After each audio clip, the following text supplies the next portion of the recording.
오늘도 주 앞에 전심으로 예배하는 우리 성도님들의 삶에 주님의 은혜와 사랑이 가득하시기를 축복합니다. 어린 시절에는 참 TV를 보면 보는 주제가 거의 똑같았던 것 같아요. 로봇 나오는 거 아니면 히어로가 나오는 거. 자, 그래서 이 로봇가 나오는 만화를 보면 그 로봇 안에서 조종하는 그 조종사, 뭐 태권브이 같은 경우는 철이 맞나요?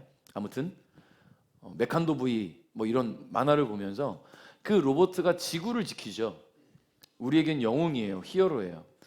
자, 그래서 어렸을 때 봤던 최고의 히어로, 최고의 영웅은 슈퍼맨이었어요. 그 슈퍼맨 옛날 크리스토퍼 리브라는 배우가 활약했던 그 슈퍼맨이라는 영화가 80년대에 나온 영화잖아요. 근데 이 슈퍼맨에 대한 수많은 사람들, 그 영웅에 대한, 그 히어로에 대한 그 추억과 그 기억들이 각인되어 있다 보니까 주인공이 바꿔가면서 계속해서 슈퍼맨이 또 나왔어요. 올해 맞나요? 올해에도 슈퍼맨이 또 나왔어요. 다른 얼굴로 또 다른 사람으로 슈퍼맨이 나왔어요. 자, 슈퍼맨을 딱 보면 굉장히 강해요. 강해 보이기도 하고 또 슈퍼맨은 참 신기하게 또 잘생긴 사람만 써먹어요. 그죠? 그 뭔가 이 영웅들은 우리가 바라보고 우러러볼 수밖에 없는 그런 사람들이 대충 영웅이 되는 것들로 보게 되죠. 자, 그런데 이 영웅들의 모습을 보면 비상식적인 힘을 가지고 있거나 초능력으로 지구를 지킵니다. 사람들에게 다가가서 그들의 위기를 극복하게 해주죠. 그러니까 이런 히어로는 우리가 살아가고 있는 이 현실 세계에는 존재하지 않아요. 존재하지 않기 때문에 더 대리만족하고 그런 히어로를 바라보기 때문에 영화나 만화나 드라마에 빠지는 게 아닌가라고 생각이 됩니다. 그런데요, 우리가 살아가는 지금 이곳에도 히어로는 있습니다. 어려움에 처한 사람에게 손 내밀어 주는 사람이, 또 고통 속에 지쳐있는 사람의 손을 꼭 잡아주는 사람이, 물에 빠진 사람을 건져주는 사람이, 보는 이 없어도 타인을 위해 자신을 희생하고 헌신하는 사람이, 이런 분들이 바로 그 히어로라 말할 수 있겠지요. 오늘 함께 예배하고 있는 이곳에 모인 저와 여러분 모두가 바로 잠재적 히어로라는 거예요. 다만 어떤 이는 히어로가 되겠지만 어떤 이는 그렇지 못할 수도 있습니다. 우리 주위를 돌아보면 도움의 손길을 간절히 바라는 사람들이 있어요. 늦은 밤 술에 취해 몸을 못 가누는 사람이 있을 수 있고요. 아픈 다리 때문에 횡단보도를 빨리 못 건너가는 그런 노인이 있을 수 있어요. 엄마를 잃어버리고 울고 있는 아이가 있을 수 있겠죠. 언젠가 한 차의 블랙박스에서 찍혔던 이 시대의 히어로라고 해서 보였던 영상이 있었습니다. 뭐냐면요, 신호대기에 선 차의 블랙박스에 찍힌 영상이에요. 맨 앞줄에 서 있던 이 차가 찍은 블랙박스에는 오토바이 한 대가 갑자기 차 앞을 막아요. 그럼 보통 우리가 배달하는 오토바이가 막으면 저 뭐 하는 거야 이렇게 인상 찌푸릴 법도 한데, 이 오토바이는 차 앞을 막고는 급히 뛰어가서 횡단보도에서 잘 걷지 못하는 노인을 부축해서 그 노인이 안전하게 건널 때까지 이 차들이 나오지 못하도록 오토바이로 막은 거였어요. 우리의 생각이 완전히 전환되는 상황이지요. 그러니 이런 사람들을 볼 때 참 대단해 라고 박수를 보내기도 합니다. 이 밖에도 수많은 상황들, 어려움 속에 처한 이들, 도움을 바라는 이들이 우리 주위에 있어요. 만일 여러분이 그들을 보게 된다면 여러분은 영웅이 되시겠습니까? 아니면 내가 무슨 주제넘게 나가겠어, 오지랖 부리지 말아야지 하고 조용히 지나치시겠습니까? 때로는 오지랖이라고 느껴질 수 있겠지만 내가 오지랖이라고 생각되는 그 일이 상대방에게는 엄청난 도움일 수도 있다는 것을 우리는 알았으면 좋겠어요. 한마디라도 혹시 도움이 필요합니까? 라고 물어라도 본다면 얼마나 좋을까라는 생각이 듭니다. 여러분, 저는 오늘 11월에 이제 우리가 영원 초청 전도 축제를 기다리면서 우리가 해야 할 일이 과연 무엇인가를 오늘 한번 집중해 보려고 합니다. 우리는 영웅을 기다리고 영웅을 바라지만 스스로 영웅이 되기는 꺼리는 이 시대의 그리스도인들 앞에서 주의 은혜를 통해 구원을 받고 새롭게 변화된 삶을 살아가면서 또 감사하고 세상에 손을 내밀어 줄 수 있는 그런 그리스도의 영웅들이 되기를 소망한다는 거예요. 오늘 본문에 보면 그런 영웅, 그런 히어로, 그런 도움의 손길을 아주 오랜 시간 기다려온 한 남자가 등장합니다. 이 사람은요, 거동이 불편한 병자였어요. 무려 38년이라는 긴 세월 동안 병을 이겨내지 못하고 고통받고 있었다라는 거죠. 오늘은 이 38년 된 병자의 모습과 그가 기다려온 영웅과 그리고 그 영웅이 해낸 일들을 함께 묵상하면서 오늘 우리가 해야 할 일, 우리가 집중해야 할 일이 무엇인지를 함께 생각해 보고자 합니다. 자, 오늘 본문 말씀의 배경이 되는 것은 예루살렘에 있는 한 연못이었습니다. 이 연못의 이름이 뭔지 아십니까? 많이들 들어보셨죠? 베데스다라는 연못이에요. 자, 베데스다, 원어로 연못이라고 해석된 콜림베드라라는 이 헬라어는요, 수영하다, 뛰어들다 라는 뜻을 가지고 있는 단어예요. 그러니까 이 베데스다 연못은 누구나 들어가서 수영해도 될 만큼 너무 깊지도 너무 얕지도 않은 그런 물이었겠구나 라고 우리가 추정할 수가 있습니다. 올 여름에 우리 주일학교 아이들 여름에 아이들에게 좀 즐거운 시간을 줬으면 좋겠다라는 생각에 주일학교 예배 후에 원주에 마련되어 있는 야외 물놀이장 보물섬에 아이들이 데려갔어요. 우리 부목사님과 함께 갔는데요, 물이 얕아서 뭐 수영을 하거나 할 수는 없지만 물놀이터다 보니까 막 물총도 쏘고 뭐 서로 그냥 물도 뿌리고 하면서 놀 수 있는 재밌는 놀이터가 조성이 되어 있어요. 자, 이곳에 가서 뛰어노는 아이들의 모습을 보면 어떤 생각이 들까요? 아우, 지루해 보여. 아우, 쟤는 힘들어 보여. 아우, 쟤는 슬퍼 보여. 이런 생각 안 듭니다. 거기에 있는 아이들은요, 다 행복해요. 다 즐거워요. 다 너무 신났어요. 그 모습을 보는 부모님들의 모습 또한 행복해 보여요. 물론 이 더위 때문에 좀 답답하고 짜증 날 수는 있겠지만 대부분의 부모님들은 보면 내 아이가 잘 노는 그 모습이 기특하고 이쁘고 사랑스러워 보이죠. 그러니까 그곳에는요, 그 물놀이터에는 즐거움이 가득합니다. 행복함이 가득해요. 그런데 오늘 이 베데스다 연못에는요, 즐거움이라는 것을 찾아볼 수가 없는 거예요. 절망과 한숨과 낙심이 가득한 곳이었어요. 뛰어들어서 수영해도 될 만큼 적당한 깊이의 연못이었지만 이곳 연못에 모여든 수많은 사람들은요, 즐겁지 않았습니다.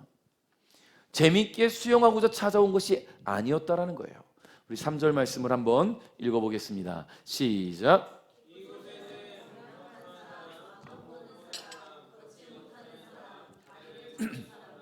많은 병자들이 누워 있었습니다. 아멘. 자, 베데스다 연못가에는 수많은 병자들이 누워 있었다라고 성경이 기록하고 있어요. 이런 연못에서 시끌벅적 뛰어다니고 신나게 수영하는 사람 없겠죠. 눈치가 있다면 어떻게 거기서 막 신나게 수영하고 놀겠습니까? 이 연못 근처에 오면 자기도 모르게 기분이 다운될 것 같아요. 제가 그 현장에 가보지는 못했지만 그곳에 가면 그렇게 기분이 다운될 것 같아요. 이런 생각을 해봅시다. 수많은 환자들이 있는 병원에 여러분이 입원했다, 뭐 경험들이 있으실 거 아닙니까? 뭐 저도 병원에 입원한 적이 있지만 병원에 입원해서 저보다 더 아픈 환자들의 모습을 보고 그런 막 끙끙거리는 소리, 아파하는 소리, 신음하는 소리 들으면 즐겁지 않아요. 같이 마음이 그냥 차분해지고 나도 아플 텐데, 나도 지금 힘들어, 이런 생각이 들지, 거기서 아이 아파도 좀 참아야죠, 힘내봅시다, 맛있는 거 사줄까요, 이런 얘기 못해요. 놀리는 것 같잖아요. 아파 죽겠는데. 그렇지 않아요?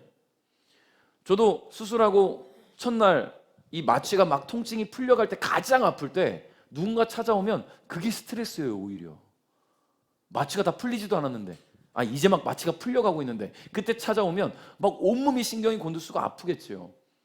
그런 거예요, 한마디로.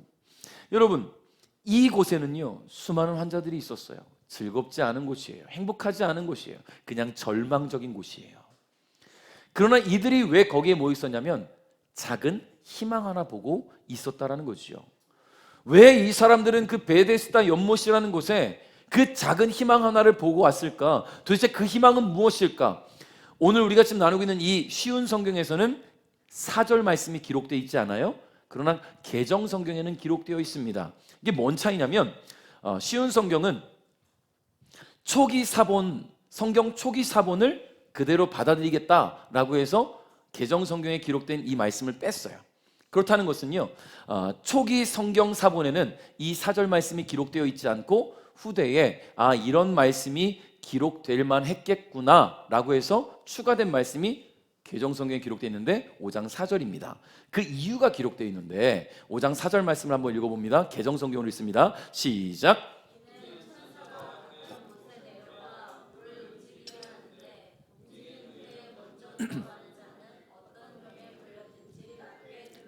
아멘. 자, 말씀드린 것처럼 이 말씀은 초기 성경 사본에는 기록되어 있지 않았지만 그 사람들이 거기서 모여 있는 것을 보고 그런 말씀이 기록된 것을 보고 후기에 5세기 이후에 추가한 말씀으로 보여지는 겁니다. 자, 베데스다 연못에는 놀라운 전설이 흘러내려오고 있었다. 그게 뭐냐? 가끔 천사가 연못에 내려오는데 이 연못에 내려와서 천사가 물을 휙 하고 흔들면 그때 제일 먼저 들어가는 사람이 병을 낫는다는 거예요. 무슨 병이든 낫게 된다. 자, 이것이 전설인지 실제인지 우리는 알 수 없어요. 다만 그곳에서 그런 전설이 흘러나왔다는 것은 누군가가 그런 기대감을 갖고 얘기했을 수도 있고 실제로 그런 일이 벌어진 것을 경험했거나 목격한 이의 말을 통해서 전달될 수도 있겠죠. 근데 중요한 것은 수많은 사람들이 그 자리에 그 이야기 때문에 모여 있었다라는 것입니다. 언제가 될지 모르는 그 천사가 올 때를 기다리면서 말이죠. 물이 움직여지길 기다리고 있는 거예요. 여러분, 이곳에 모여든 사람들은요, 우린 보통 그런 일이 일어난다고 하면 그때를 찾아서 구경하러 가야 되는 거 아닙니까? 천사가 내려오는 모습, 천사가 물을 움직이는 모습, 아주 장관 아니겠어요? 저만 그런 생각해요? 나만 나쁜 놈 같은데. 여의도에서 불꽃 축제하면 전 세계에서 수많은 사람들이 모이잖아요. 저는 이번에 여의도 불꽃 축제 봤어요. 유튜브로. 정말 잘 보이는 자리로 이렇게 딱 해줘가지고 화면 보여주니까 집에 불 다 꺼놓고 보니까 진짜 현장에 있는 것 같지만 무슨 현장에 있는 거겠습니까? 나도 저기 가면 얼마나 좋을까라는 생각을 하지만 거기 가면 주일날 예배드리러 못 와요. 여의도에 묶여가지고. 그러니 TV로만 만족할 수밖에 없는 거죠. 여러분, 이런 소문이 들 때에 어떤 사람들은 나도 거기 가서 천사가 오는 거 한번 구경해볼까? 이런 생각 가질 수도 있겠지만 그곳에 당도하는 순간부터는 그런 생각을 못하는 거예요. 왜요? 그 자리에는 수많은 사람들이 끙끙거리고 있어요. 수많은 사람들이 신음하고 있어요. 천사가 2025년 10월 26일에 12시에 온다. 그럼 그 시간 맞춰서 가서 좋은 자리에 앉아가지고 돗자리 펴놓고 기다리면 되지만 그게 아니잖아요. 언제 올지 몰라요. 오늘 이 말씀을 통해서 우리가 기억할 수 있는 것, 두 가지 생각할 수 있는 게 있어요. 4절 말씀에 천사가 가끔 못에 내려와 라고 말한단 말이에요. 가끔. 그 가끔이 도대체 얼마만큼의 시간을 말하는 겁니까? 이런 거죠. 제가 여러분들에게 집사님, 장로님, 권사님, 우리 가끔 밥 한번 먹어요. 그 가끔이 1년 후가 될 수도 있는 것이고 한 달 후가 될 수도 있지만 어떤 사람이 그 가끔이 2년 후가 될 수도 있는 거예요. 모르는 거죠. 천사가 언제 내려올지 몰라요. 새벽에 올지, 낮에 올지, 밤중에 올지, 잠들었을 때 올지. 그러니 그 천사가 내려오는 것만 기다리고 있는 이 사람들에게는 희망이 있을까요? 오히려 희망이 없는 것 같아요. 절망밖에 없는 거지요. 잠도 못 자요. 천사가 내려오면 제일 먼저 들어가는 사람 한 사람만 병이 낫는다 하니 그냥 그 근처에서 뜬 눈으로 밤을 새우기를 몇 날 며칠. 오늘 이 환자는 무려 38년을 그러고 있다는 거죠. 자, 그리고 이 모여든 병자들의 상태는 어땠을까요? 여러분, 이 사람들이 이 실로암이 아니구나. 베데스다 연못까지 이렇게 와서 기다리는 이유가 뭘까요? 의사의 손길로는 이미 희망이 없어요. 그러니 전능하신 하나님이 보내시는 천사를 통해서 나아갈 수만 있다면 그런 소망 갖고 온 거 아니겠습니까? 여러분, 언제일지 모르는 그 끝도 없는 기다림, 그들의 질병은요, 그들의 몸 상태는요, 사람의 힘으로 치료받을 수 없다고 판단되어지는 그런 사람들이기 때문에 이곳에서 기다리면서 그들은 더 악화되어 가고 있었던 거라고 생각이 됩니다. 그러면 그들이 그 베데스다 연못에 가족들과 함께 기다리고 있었을까요? 전 이런 생각해 봤어요. 사랑하는 가족이 병에 걸렸어요. 어떻게든 낫게 해주고 싶어서 그 베데스다 연못에 데리고 왔습니다. 돗자리 펴놓고 옆에서 지극정성 간호하죠. 이 환자도 그랬겠죠. 38년이에요. 어떻게 옆에 계속 있겠습니까? 생계를 이어나가야 되잖아요. 산 사람은 살아야 되잖아요. 건강한 사람은 살아야 되잖아요. 그러니 이곳에 있는 사람들은 서로가 서로를 의지하지도 못해요. 왜냐하면 경쟁자잖아요. 서로를 경계하면서 홀로 외로움과 그 극심한 질병의 고통에 사투를 벌이는 사람들만 모여 있는 상황입니다. 여러분, 이 수많은 사람들이 기대하고 바라는 것은 단 한 가지입니다. 치료받는 거예요. 낫는 거예요. 그들은 지금 모두 도움이 필요한 사람이에요. 병약해서 앞을 보지 못하기 때문에, 걷지 못하기 때문에, 천사가 내려와서 물을 움직여도 연못에 먼저 들어갈 수 없는 사람들만 모여 있어요. 여러분, 우리 주위에 이런 도움의 손길이 필요한 사람들이 얼마나 많이 있겠습니까? 육신의 질병이나 어떤 문제들로 인해서 도움의 손길이 필요한 사람들 분명히 있습니다. 그런데 무엇보다 우리가 집중하고 돌아봐야 될 것은 하나님을 알지 못해서 구원의 은혜를 입지 못하는 사람들, 예수 그리스도를 만나서 행복한 그 기쁨을 알지 못하는 사람들, 그 복음의 감격을 모르는 사람들, 그들에게 우리가 믿는 예수님이 우리에게 얼마나 큰 소망이 되고, 우리에게 얼마나 큰 힘이 되고, 우리에게 얼마나 큰 사랑이 되는지 그것을 증거해야 되지 않겠습니까?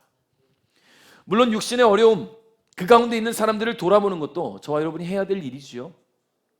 그와 더불어서 우리가 집중해야 되는 것이 바로 복음을 전하는 것입니다. 오늘 저와 여러분이 영혼초청 전도축제를 앞두고 해야 할 일이에요. 믿지 않는 나의 부모님, 믿지 않는 나의 형제들, 믿지 않는 나의 친구들, 우리는 지금 당장이라도 예수님 오신다면 당장 천국 가고 주님 품에 안길 그런 자신감을 갖고 살아가고 그런 구원의 은혜를 입고 살아가지만, 믿지 않는 내 사랑하는 가족들은, 믿지 않는 내 친구는 예수님 오시면 지옥불에 떨어질 수밖에 없는 그런 안타까운 현실을 우리가 잊지 않아야 된다는 것입니다. 자, 두 번째로 우리가 해야 할 일이 있어요. 예수님처럼 하면 돼요. 예수님처럼 하면 돼요. 병 고치고 어떻게 합니까 우리가? 이거 오해하지 마십시오. 오늘 말씀 속에서 예수님이 이 38년 된 병자를 고치신 것을 우리가 따라할 수 없어요. 우리 무슨 능력이 있습니까? 우리가 그 사람을 어떻게 구원하겠습니까? 아픈 사람을 위해 기도해 줄 수는 있을지 몰라도 병을 고치는 것은 아무나 할 수 있는 일이 아닙니다. 그럼에도 불구하고 예수님처럼 해야 한다는 말은 예수님처럼 도움이 필요한 사람에게 손을 내밀어야 된다는 이야기예요. 5절 말씀 한번 읽어볼까요? 시작. 아멘. 베데스다 연못가의 수많은 병자들 가운데 예수님의 시선을 끈 한 사람이 있어요. 이 사람은 무려 38년 동안 질병의 고통에서 헤어나오지 못하고 있었던 사람입니다. 이 사람은 병이 너무 악화돼서 혼자 거동할 수 없어요. 38년이나 누워 있었다는 것이 그 증거라는 거예요. 그저 누워서 조금씩이라도 움직이는 사람들을 부러워할 수밖에 없는 그런 사람, 그런 병자에게 예수님은 황당한 질문을 하십니다. 6절 말씀인데요, 한번 읽어볼까요? 시작. 예수님께서는 그 남자가 누워있는 것을 보시고 그가 아주 오랫동안 병을 앓아온 사람이라는 것을 아셨습니다. 그래서 그에게 물으셨습니다. 낫기를 원하시오? 아멘. 여러분, 얼마나 낫고 싶겠습니까? 무려 38년인데 얼마나 힘들었겠어요? 얼마나 절망적이었을까요? 도무지 치료받을 수 없는, 도무지 나아질 수 없는 그런 질병을 가지고 살아가니 얼마나 힘들었겠습니까? 그런 사람에게 지금 낫기를 원하시오? 황당한 질문이에요. 그런 질문은 되게 무례한 질문일 수도 있어요. 그냥 보면 알잖아요. 그런데 우리는 예수님의 그 마음을 조금이라도 좀 돌아봤으면 좋겠어요. 계속해서 얘기하고 있지만 이 베데스다 연못에는 수많은 병자들이 모여 있습니다. 38년 된 병자도 그들 중에 하나예요. 예수님께서 신적 능력으로 보셨을 때 오랜 기간 병을 앓아온 사람이라는 것을 주님은 한 번에 아셨을 겁니다.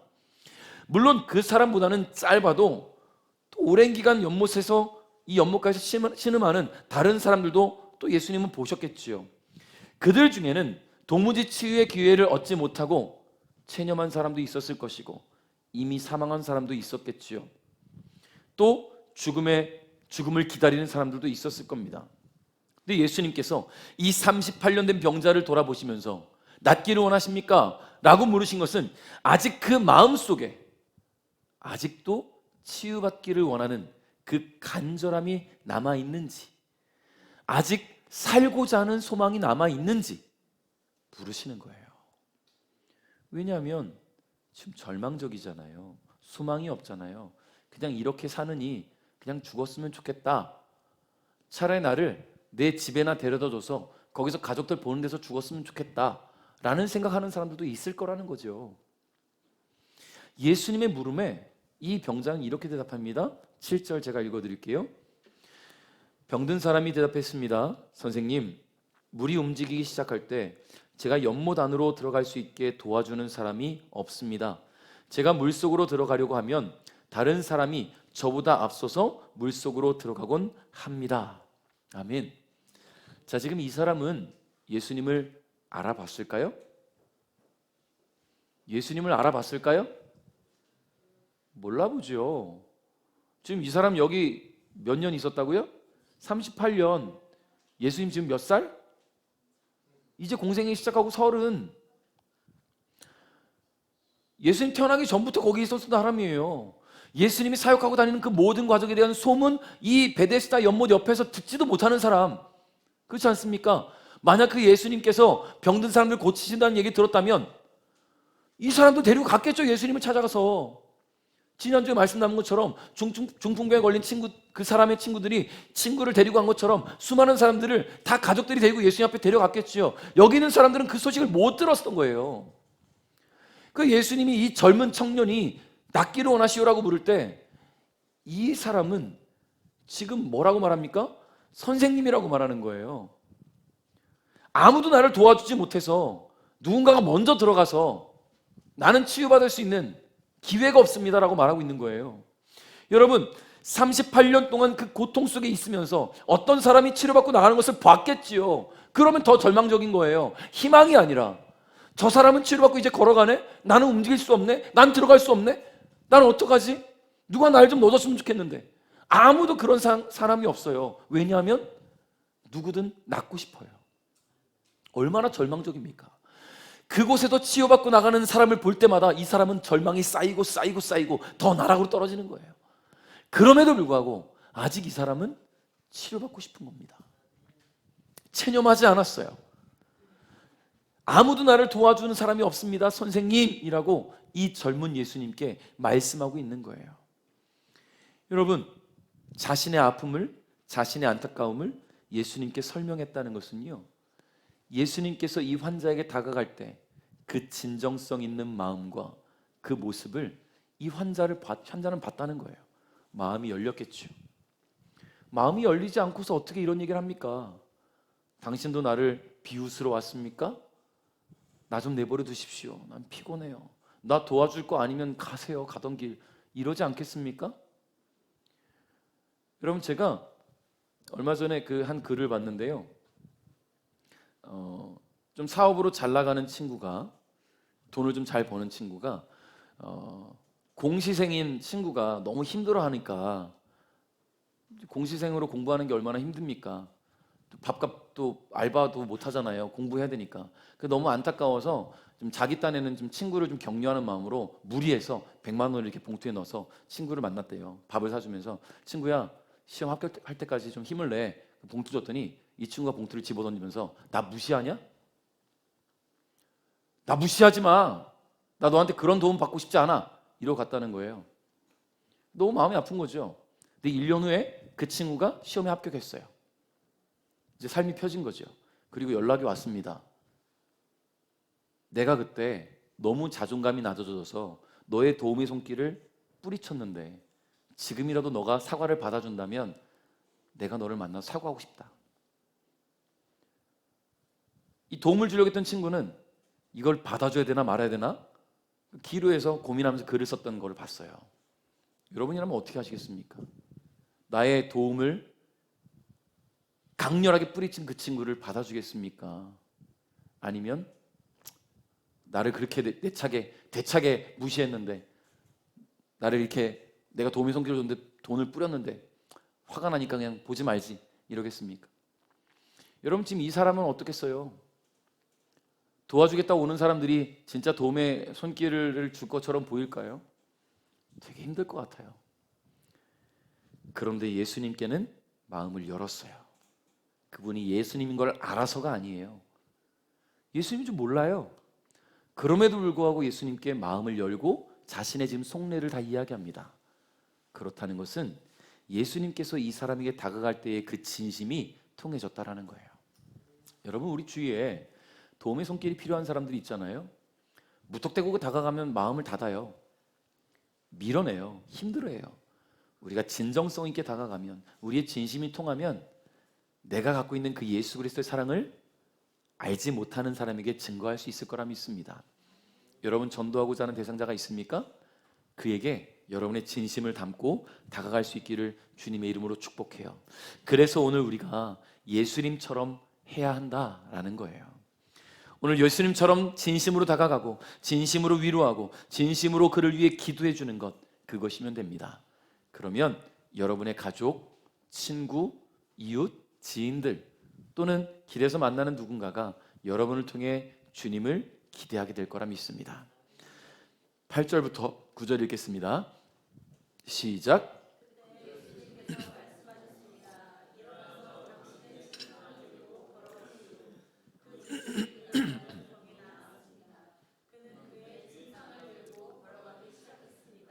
그런데 그날은 안식일이었습니다. 아멘. 자, 38년 동안 이 병자가 듣고 싶었던 이야기 중에 하나겠죠. 일어나 보세요. 근데 예수님 뭐라 하냐면 일어나서 당신의 침상을 들고 걸어가시오. 불가능한 일입니다. 이 환자에게는 있을 수 없는 일이에요. 38년 동안 누워 있었잖아요. 지금 앞에 온 이 젊은 사람이 나에게 그 말한다고 해서 내가 일어날 수 없어요. 몸이 움직여지지 않아요. 내가 움직여졌다면 그 천사가 물을 동호할 때 내가 들어갔겠죠. 화가 났을 거예요. 어떻게 보면 장난치지 마요. 나는 못 움직입니다. 그렇게 외쳤을 수 있어요. 얼마나 많은 사람들이 오가면서 그에게 상처를 줬겠습니까? 그런데 예수님의 말씀이 선포되는 동시에 그는 자리에서 일어날 수 있었어요. 왜냐하면 예수님의 그 진심이 그에게 통했을 때 그는 움직여 봐야지라는 생각을 하게 된 거예요. 이전에 누가 얘기할 때 그는 움직이려는 시도조차 못했어요. 왜냐하면 어차피 힘이 안 들어가니까. 그렇지 않습니까? 여러분 마취해 보신 적 있으세요? 마취하면 안 움직이잖아요. 감각이 없잖아요. 좀 마취 많이 해봤거든요. 그래서 마취가 너무 싫어서 이빨 치료할 때 마취 안 해요. 신경 치료할 때 마취 안 해보면요 되게 아픈데 마취하고 나서 막 이 덜렁덜렁거리는 그 느낌이 없어도 되게 좋아요. 나중에 기회 되시면 한번 시도 한번. 자 보세요. 이빨 치료할 때 마취 해본 적 있잖아요. 저도 해본 적 있어요. 어렸을 때는 해봤는데 마취를 해놓고 이제 힘이 여기가 이제 마취되고 나면 물 헹궈서 뱉으세요 그러면 물 하는 순간 뭐 흘리잖아요. 여기에 이미 내 거가 아니에요. 꼬집어도 몰라요. 그렇잖아요. 그러니 다리가 만약에 마비된 사람이 다리에 힘을 줘볼 생각이나 하겠습니까? 손이 마비가 된 사람이 내 손에 힘을 줄 생각이나 해보겠습니까? 어차피 힘줘도 안 될 텐데. 그러니까 예수님께서 말씀하시는 이 말씀을 다른 누군가가 장난치면서 했을 수도 있단 말이에요. 왜 구루 누워 있습니까? 한번 일어나 보세요. 근데 생각처럼 안 되니 시도조차 못하는 사람입니다. 그럼에도 불구하고 이 사람이 시도를 했다는 것은 예수님의 마음이 그에게 통했다. 만약에 이 사람이 예수님께 마음을 열지 않고 예수님 말씀하실 때 나는 안 돼요 라고 누워 있었다면 예수님의 능력은 그에게 임하지 않아요. 예수님의 말씀이 임할 때 그 말씀이 나에게 임한 말씀이 되려면 나의 움직임이 필요해요. 나의 믿음이 필요해요. 나의 힘이 필요해요. 나의 시도가 필요합니다. 여러분 오늘 여러분에게 주님 말씀하신다면 그 말씀이 내 말씀이 되기를 원하신다면 나의 믿음으로 순종할 수 있기를 주님의 이름으로 축복합니다.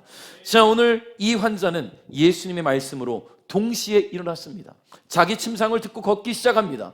그 누구도 치료할 수 없었던 삶을 지옥으로 만들었던 그 지독한 병이 떠나갔습니다. 그리고 그는 그토록 오랜 세월 기다려온 그 영웅을 만난 거예요.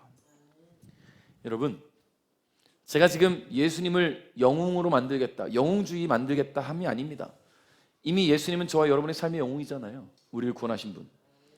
뭐 예수주의 영웅주의 만들어서 뭐합니까? 이미 영웅이신데 이미 우리 죄를 대신해 십자가 달려 돌아가셨고 다시 부활하사 죄와 사망 권세를 이기시고 우리를 구원하신 분인데 오늘 우리가 집중하고자 할 것은요 그 예수님을 우리가 닮자라는 거예요.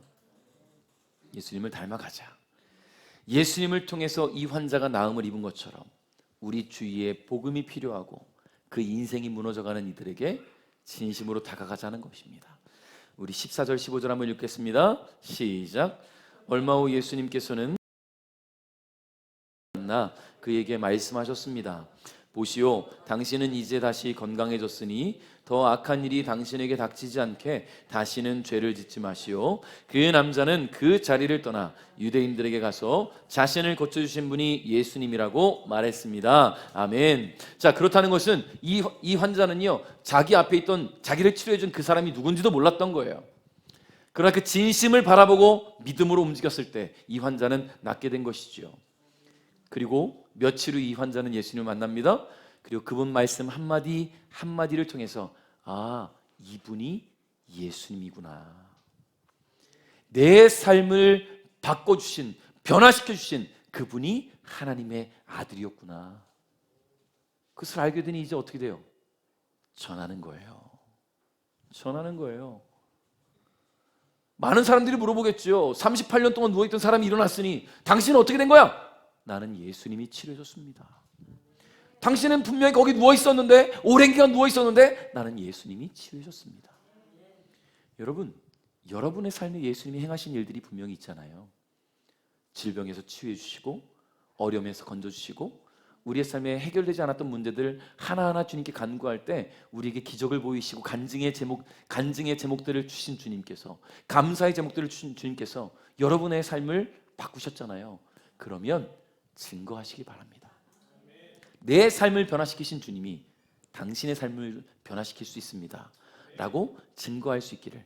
그래서 우리의 삶이 변한 것처럼 우리 주위에 있는 분들이 예수님 만나 삶이 변할 수 있도록 여러분 함께 기도하며 함께 힘써 주시기를 주님의 이름으로 축복합니다. 말씀을 맺겠습니다. 오늘 우리가 이 땅에 살아가면서 해야 할 수많은 일들 가운데 가장 중요한 것은 예수님을 닮아가는 거예요. 예수 믿으면서 사회생활을 위해서 예수 안 믿는 척하는 사람 있죠. 예수 믿으면서도 예수쟁이 소리 듣기 싫어하는 사람도 있죠. 겉으로는 진짜 예수쟁이인 척하면서 예수님을 닮아갈 생각 전혀 안 하는 사람도 있습니다. 위선자들 말이죠. 오늘 저와 여러분이 바뀌어야 될 부분입니다. 예수를 믿는다면, 정말로 예수님을 마음에 모시고 계시다면 그분을 닮아갈 수 있기를 주님의 이름으로 축복해요. 우리가 예수님을 닮아간다면 우리의 모습을 통해 내 사랑하는 사람들이 함께 변화되는 일들이 있을 수 있습니다. 여러분의 삶을 통해, 모습을 통해, 말을 통해, 행동을 통해 믿지 않는 이들이 예수님을 발견할 수 있었으면 좋겠어요. 하나님의 영광을 드러낸다. 어떻게 드러냅니까? 삶을 통해 드러내는 거예요. 내 모습을 통해, 말을 통해 드러내는 거예요. 어려움에 처한 이들에게 도움의 손길을 주면서 드러내는 거예요. 그들에게 복음을 증거하면서 드러내는 거예요. 나에게 역사하신 주님을 그에게 증거하면서 하나님의 영광을 드러낼 수 있기를 주님의 이름으로 축복합니다. 이제 11월 셋째 주 추수감사주일에 영혼 초청 축제가 드려지는데 이 자리에 한 영혼이라도 동참할 수 있도록 여러분 함께 기도할 수 있길 바랍니다. 그 영혼이 동참해서 예수님을 만나는 것, 그거 하나 우리가 바라보고 동참하는 거예요. 여러분 찬양 가운데 그런 찬양 있잖아요. 한 영혼이 돌아오면 주님 기뻐 춤추신다는 거지요. 그 한 영혼이 천하보다 귀하다 하셨으니 천하보다 귀한 그 한 영혼을 저와 여러분이 품고 기도하고 초청할 수 있기를 주님의 이름으로 축복합니다. 이제 오늘 우리가 해야 할 일은, 가장 먼저 해야 될 일은 바로 오늘 말씀의 제목이에요. 손을 내미는 것입니다. 기억하십시오. 손을 내밀어 다가가며 그리스도의 사랑을 삶으로 실천하는 저와 여러분 될 수 있기를 주님의 이름으로 축복합니다.